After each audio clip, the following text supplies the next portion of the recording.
Hello everyone and welcome back to my channel. আজকে বানাবো একটা ডেজার্ট। এই ডেজার্টটা বানাবো একটা অ্যারেবিয়ান ডেজার্টের স্টাইলে, খুব টেস্টি একটা ডেজার্ট। তো এই ডেজার্টটা বানাবার জন্য আমার সব থেকে আগে লাগবে হচ্ছে 2 চামচ মিল্ক পাউডার আর 2 চামচ কাস্টার্ড পাউডার। এটাকে আমরা একটা বলে নেব, আর হাফ কাপ ওয়ার্ম মিল্ক একদমই উষ্ণ গরম দিয়ে এটাকে আমরা কিন্তু খুব ভালো করে মিক্স করে নেব। এর মধ্যে যেন কোনো রকম লাম্প না থাকে সেইভাবে মিক্স করতে হবে। এবার আমরা নিয়ে নেব একটা প্যান বা কড়াই, যেটা সুবিধে আপনার, তার মধ্যে নিয়ে নেব 1/2 লিটার দুধ। এখানে যে কোনো দুধ ব্যবহার করা যেতে পারে, টোন মিল্কও হতে পারে, এবার ফুল ফ্যাট মিল্কও দিয়ে বানানো যেতে পারে। এবার এই দুধটা যখন আমাদের ফুটে আসবে তখন আমরা এর মধ্যে মিক্স করে দেব মিল্ক পাউডার আর কাস্টার্ড পাউডারের মিক্সটা। কাস্টার্ড পাউডার মিক্সটা কিন্তু খুব আস্তে আস্তে এটার মধ্যে মিক্স করতে হবে, আর সঙ্গে সঙ্গে আমাদেরকে কিন্তু এটাকে নেড়ে যেতে হবে, তা না হলে কিন্তু এটা লাম্প হয়ে যাবে আর স্টিক করে যেতে পারে।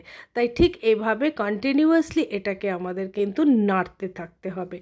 তারপরে যখন এটা খুব ভালো করে মিক্স হয়ে যাবে একদম, আর একটুখানি এটা ফুটে থিক হতে শুরু করবে, তখন আমরা এর মধ্যে অ্যাড করে দেব চিনিটা। এখানে আমি 1/4 কাপ চিনি, তার মানে 2 টেবিল স্পুন চিনি দিয়েছি। এটা কম বেশি আপনার পছন্দ দেয়া যেতে পারে। এবার এটাকে খুব ভালো করে আমরা আবার একটু ফুটিয়ে নেব। এটার কনসিস্টেন্সিটা কিন্তু একটু পাতলা থাকবে, তা না হলে কিন্তু নামানোর পরে এটা কিন্তু একদম ঠিক হয়ে যাবে। সেই জন্য একটু আমরা পাতলা কনসিস্টেন্সি এটাকে নামিয়ে রাখবো। এবার আমার আর নেব হচ্ছে গিয়ে ব্রেডগুলো কিন্তু আমরা একটু ফ্রেশ ব্রেড নিলে ভালো হয়। যে কোনো ব্রেড দিয়েও হতে পারে, 1-2 দিন পুরনো ব্রেড দিয়েও বানানো যেতে পারে। এবার আমরা ব্রেড এজেসগুলোকে কেটে নেব ঠিক এইভাবে। আর ব্রেড এজেসগুলো কেটে কিন্তু আমরা ফেলবো না, এই এজগুলো রেখে দিয়ে কিন্তু আমরা আর একটা জিনিসের দিয়ে বানাতে পারি। ব্রেড ক্রাম্বস বানানো যাবে, সেই ব্রেড ক্রাম্বসটা অনেক কাজে আমরা ব্যবহার করতে পারি, তাই আমরা ওটাকে রেখে দেব। এবার একটা প্যানে অয়েল নেব। আমি আজকে অয়েলের সাথে একটু বাটারও অ্যাড করেছি। আজকে আমি এটাকে ডিপ ফ্রাই করবো না, ডিপ ফ্রাই করেও কিন্তু এটা বানানো যায় বা বানায়, কিন্তু আজকে আমি এটা একটু অ্যাভয়েড করার জন্য তেল আর বাটার, আমি অল্প তেল বাটারে এটাকে ভেজে নেব। তো ঠিক এভাবে দিয়েছি, কিন্তু এতেও কিন্তু অনেকটা তেল আর বাটার যেটাই হোক অ্যাবজর্ব করে নিচ্ছে ব্রেড। তো এতটা আমরা খাবো না বলে, অ্যাভয়েড করব বলে, আমি কিন্তু এর নেক্সট ব্রেড পিসেসগুলোকে সমস্ত অল্প বাটার দিয়ে জাস্ট এটাকে টোস্ট করে নেব। আপনি কিন্তু নিশ্চয়ই এটাকে তেলের মধ্যে ভালো করে ফ্রাইও করে নিয়ে বানাতে পারেন। তো এভাবে আমি সমস্ত ব্রেডগুলোকে আজকে ভালো করে টোস্ট করে নেব বাটার দিয়ে। এটাকে যদি ফ্রাই করতে হয় অয়েলে, তাহলে কিন্তু এটা ক্রিস্পি হবে, সেইভাবে কিন্তু ফ্রাই করতে হবে। এই ডেজার্টটা বানানো কিন্তু ভীষণ ইজি এবং খুব কম সময়ে এটা বানানো যেতে পারে।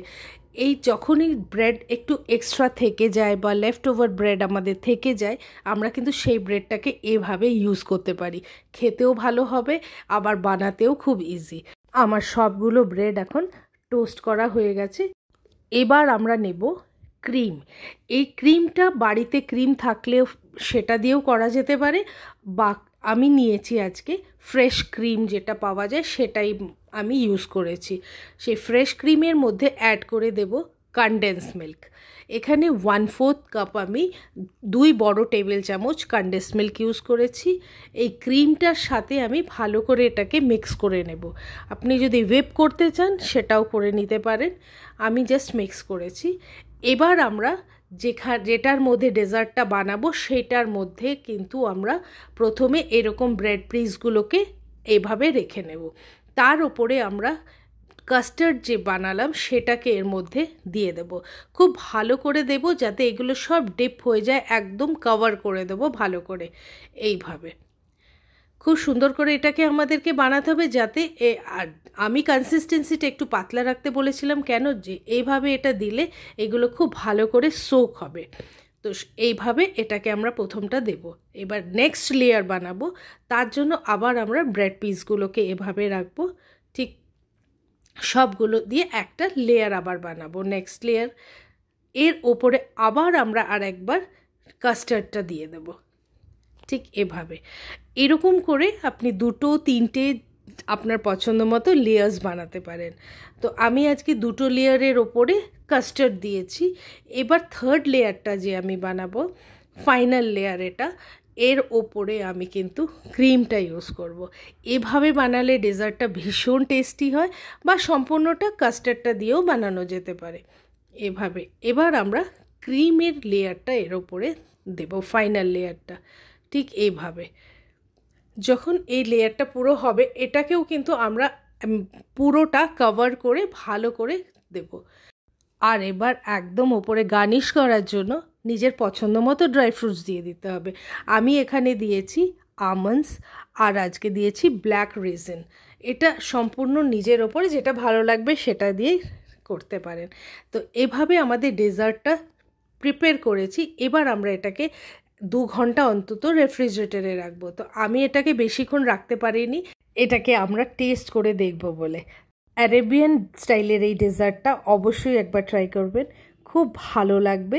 আর যদি পছন্দ হয় তাহলে অবশ্যই এটাকে লাইক, শেয়ার অ্যান্ড কমেন্ট নিশ্চয়ই করবেন। আজকে চ্যানেলে যে নতুন, অবশ্যই সাবস্ক্রাইব করে সাথে থাকবেন, সাথে বেল আইকনটাকেও হিট করবেন নোটিফিকেশনটা পাওয়ার জন্য। আমার হিন্দি চ্যানেলের জন্য ডেসক্রিপশানের লিঙ্কটা অবশ্যই চেক করবেন। দেখার অনুরোধ রইল। আপনারা এনজয় করুন হেলদি অ্যান্ড টেস্টি ডেজার্ট। দেখা হবে আবার পরের ভিডিওতে নতুন একটা রেসিপির সাথে। ভিডিওটি দেখার জন্য, সাথে থাকার জন্য অনেক অনেক ধন্যবাদ।